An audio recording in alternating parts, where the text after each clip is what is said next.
여러분, 구독과 좋아요 부탁드립니다. 카빌라샤라는 아이디입니다. 카빌라샤. 영어 단어가 있는 건가요, 이거? 그냥 닉네임인 것 같아요. 아, 그래요? 네. 알겠습니다. 스펙 내역서를 확인을 해보니까 수도권 하위 4년제 국문 회계 복전을 하셨습니다. 그리고 4.5점에 4.0 학점을 보유하고 계십니다. 토익 점수는 850, 오픽이 IM2, 자격증은 커말 1급, 한국사 1급, 그리고 토클 3급, 그리고 모스마스터 자격증도 보유하고 계십니다. 경력사항으로는 교육업계에서 1년 4개월 정도 근무를 하셨고요. 대외 활동은 서포터즈 2회, 주로 SNS 마케팅 경험이 있으시네요. 그리고 부족하다고 느끼는 스펙으로 인턴을 비롯한 직무 경험이 부족하다고 생각한다라고 써주셨습니다. 입사 희망 회사는 공기업 혹은 중소기업의 직무는 사무직, 그리고 하고 싶은 말, 사무와 관련된 직무 경험이 부족해서 자소서 쓰기도 매우 어렵습니다. 사실 꿈과 희망에 가득 찬 목표가 있다기보다 현실적으로 안정적인 직장을 구하고자 하는 마음이 큽니다. 유유라고 보내주셨습니다. 이렇게 국문과와 회계학과를 복수 전공하셨고 공기업과 중소기업 사무직을 희망하고 계시는 첫 번째 사연자 만나봤습니다. 홍 반장님의 먼저 전체적인 평가를 들어봐야 할 것 같아요. 어떻게 그러니까요. 보십니까? 네. 네, 뭐 꿈과 희망이 있기보다는 지금 뭐라고 쓰셨죠? 현실적으로 현실적으로 안정적인 직장을 구하고자 하는 마음이 큽니다. 여기에서 굉장히 좀 솔직하다, 좀 이런 느낌을 그럼 네. 역시 받았고요. 국문과 출신이라서 또 네. 필력이 또 남다른 것 같습니다. 네. 그런 것 같습니다. 네. 네. 그래서 뭐 이분을 봤었을 때 평균적인 인문계열 구직자들을 좀 대변하고 있고 많이 공감 갈 만한 그런 사연자분이 아닐까라는 좀 네. 생각이 들었습니다. 이분이 그러니까요. 갖추신 뭐 스펙이라든지 희망하는 직무에서도 보면은 지금 대기업에는 자신이 없는 것 같으니까 중소나 중견 쪽 희망하고 있고 직무에 대한 전문성도 딱히 지금 갖추고 있지 않은 것 같고 예. 꿈과 목표보다는 현실적인 접근을 하는 등 굉장히 저도 좀 취업준비생 때의 저를 생각해 보면은 어느 정도 공감되는 사연이었습니다.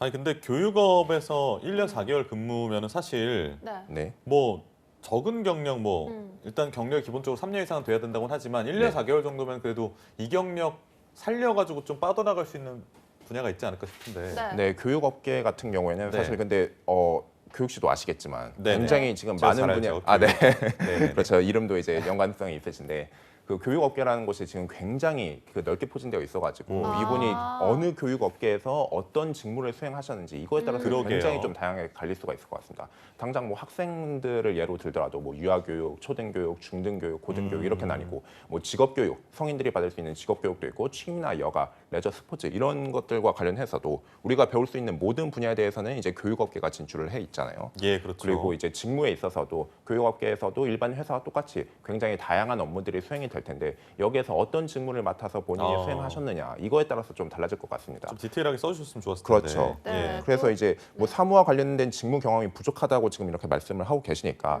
이분이 그러면은 일반적인 좀 그 회사원 일반 회사에도 있을 법한 그런 뭐 지원 업무, 스태프 업무보다는 좀 강사로서 일을 하신 것은 아닌가라는 좀 생각이 개인적으로 들고 강사로서. 있는데요. 네. 그래서 이분이 이 경력을 만약에 살리고 싶다. 그래서 내가 이 강사로서의 경력을 살려서 지원하고 싶다. 뭐 사람을 대면하거나 어떤 그 서비스 쪽에 좀 내가 자신이 있다면은 영업이나 서비스 이런 쪽으로도 가실 수가 있겠고 네. 어떤 교육 프로그램을 개발해가지고 그것을 실제 운영을 해봤다. 이런 경력이 있으시다면은 HRD 직무, 인사 직무 쪽으로 지원을 하시거나 HRD 컨설팅 업체를 지원하시는 데 있어서 어느 정도 도움이 될 수가 있겠죠. 또 그리고 이제 공공기관에서도 이런 교육 분야와 관련해서 뭐 한국교육과정평가원, 뭐 한국교육개발원, 뭐 평생교육진흥원 이런 다양한 공공기관들이 있기 때문에 본인이 어떤 산업에서 어떤 직무를 수행했고 이걸 내가 얼마나 잘 어필을 할 수 있느냐 이거에 따라서 굉장히 천차만별로 평가받을 수 있는 그런 경력인 것 같습니다. 네, 그리고 또 이분을 사연을 보니까 입사 희망에는 또 공기업이나 중소기업의 사무직이다 이렇게 상세하기보다는 좀 포괄적으로 써주셨거든요. 예. 이런 분의 스펙과 비슷한 분들은 보통 이렇게 중소기업이나 이 사무직을 좀 원하고 있는 건가요? 아무래도 이제 대기업보다는 일반적인 학생들의 경우에는 대기업보다는 좀 중소나 중견 쪽에 좀 가능성이 있지 않을까 이렇게 생각을 하고 있고 인문 계열이라는 것이 사실 전공을 살려서 취업하시는 분들이 그렇게 많지 않기 때문에 좀 포괄적으로 이렇게 사무 생각하시는 경향이 있죠. 하지만 이 사무직도 굉장히 범위가 넓고 이공 계열 분들도 뭐 관리 쪽이나 이런 쪽으로 가신다면 사무직으로도 되실 수가 있는 거거든요. 네. 근데 인문 계열이 진출 가능한 사무직이 어떤 것들이 있냐 보자면은 이제 영업이나 영업 관리라든지 마케팅 혹은 구매, 재무 회계 기획, 인사, 총무 이런 것들이 이제 포괄적으로 포함이 될 텐데 보통 인문계열 분들 하면은 사무직 하면은 영업이나 영업관리 이런 쪽보다는 그것을 제외한 마케팅과 경영 지원 쪽에 좀 직무를 선호하는 경향이 있는 것 같습니다. 아무래도 영업이나 영업 관리라고 한다면은 영업에 대한 선입견이나 편견 이런 걸 갖추신 분들도 좀 있을 것 같고 그 실적을 달성해야 한다는 압박감이라든지 스트레스 이런 걸 내가 잘 견딜 자신이 없다 이렇게 생각하시는 분들이 좀 계신 것 같은데요. 하지만 실질적으로 여러분들이 취업 준비를 하시다 보면 느끼겠지만 네. 가장 많이 뽑는 직무, 인문계열들에게 가장 문이 열려 있는 직무는 영업과 영업관리 직무입니다. 회사에서 돈을 벌어다 주는 그런 핵심 인력들이기 때문이고 그리고 여러분들도 영업이나 영업관리 직무를 너무 기피하지 마실 게 그쪽에 가셔서 다양한 업무들을 수행을 하실 수가 있고 거기서 내가 성장을 할 수도 있고 여기 영업과 영업관리에서 이제 성과를 내실 수 있는 분이라면은 다른 곳에서도 잘을 할 수 있고 조직에서도 인정을 받을 수가 있거든요. 그래서 영업이나 영업관리 직무를 지원하는 데 있어서 너무 좀 기피를 하진 않으셨으면 좋겠다. 다른 직무도 다 나름대로 힘들고 고충이 있으니까 영업이나 영업관리를 좀 적극적으로 지원해 주시면 좋겠다. 이런 말씀을 드립니다. 영업이나 영업 관리는 사실 자신의 역량이 수치화될 수가 있는 그런 부분이잖아요. 그렇죠. 그래서 뭐 임원분들 중에는 문과 출신 임원분들 중에는 영업 쪽 출신이 굉장히 많으시다. 회사를 이렇게 키웠으니까 그 공로를 좀 인정을 해줘야 되는 부분이 있어서 확실하게 네, 네. 그렇죠. 그런 부분 좀 선호를 하시면 좋을 것 같다는 생각이 들고 지금 그러면 어떤 준비와 전략에 대한 다음 스텝에 대한 좀 제시를 해주셔야 될 것 같은데 어떻습니까? 네, 이분의 지금 스펙을 보니까 취업에 있어서 필요한 기본 스펙은 지금 거의 다 갖추신 것 같거든요. 네. 네. 그렇기 때문에 필기 준비에 집중하는 것이 우선이라고 좀 말씀을 드리겠습니다.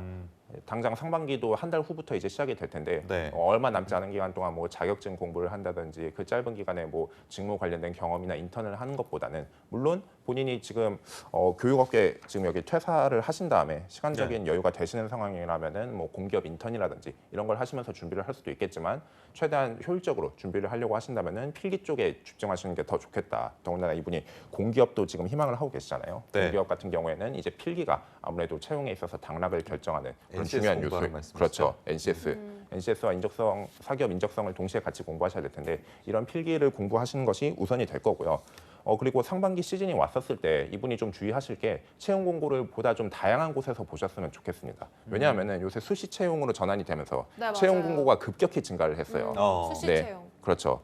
이러한 채용 공고가 급격히 많이 나오고 있기 때문에 어느 한쪽의 채널만을 통해서 채용 공고를 확인하는 것보다는 보다 다양한 채널들을 확인을 하시면서 내가 지원할 수 있을 만한 그런 공고가 뜬다면은 지원을 하셔야 될 거고요. 네. 중소기업을 위주로 생각하시는 것 같은데 중소기업 나는 대기업은 안 될 거야. 중소기업만 생각하시는 분들이 계시다면은 저는 대기업도 좀 적극적으로 지원을 하라 이렇게 말씀을 드립니다. 아무래도 대기업 지원해라. 그렇죠. 아무래도 대기업 같은 경우에는 채용하는 TO가 보다 많을 것이고 그리고 네. 대기업 같은 경우에는 이제 인력을 스스로 키워낼 수 있는 그런 교육이라든지 육성 시스템이 갖춰져 있거든요. 그렇기 때문에 보다 좀 인원을 채용하는 데 있어서 중수나 중견처럼 좀 깐깐하게 스펙적인 측면이나 경력을 보다 덜 보는 그런 네. 경향이 있습니다.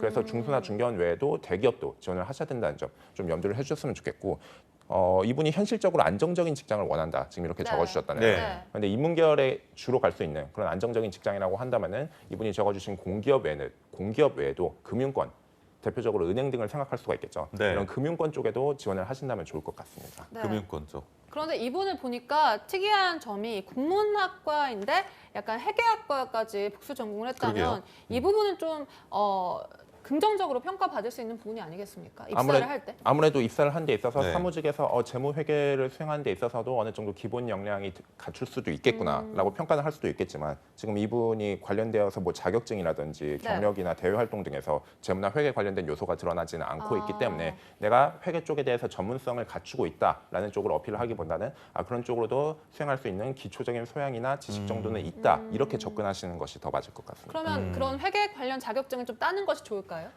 회계 관련 자격증을 이분이 재무나 회계 쪽을 좀 집중적으로 하고 싶다 이런 생각이 드신다면은 자격증을 공부를 할 수도 있겠지만 네. 그게 아니라 보다 폭넓게 사무직으로 지원하는 거고 취업을 위해서 내가 취업 활동을 하는 것이라면은 네.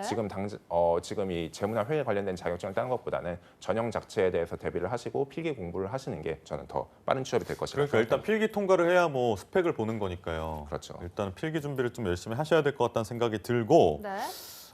마지막으로 좀 조언해 주실 만한 게 있으면 짧게. 짧게. 예, 끝으로 좀 부탁드리겠습니다. 이분이 지금 뭐 이직을 마음 먹기까지 굉장히 쉽지는 않았을 텐데 지금 마음 먹고 실행하신 것 응원드리고요. 상반기가 얼마 남지 않았으니까 남은 한 달 기간 최대한 효율적으로 본인 활용하셔가지고 상반기에 최대한 많은 성과를 낼 수 있도록 그러게요. 많이 지원을 할 수 있도록 준비를 하시고 실행하셨으면 좋겠습니다.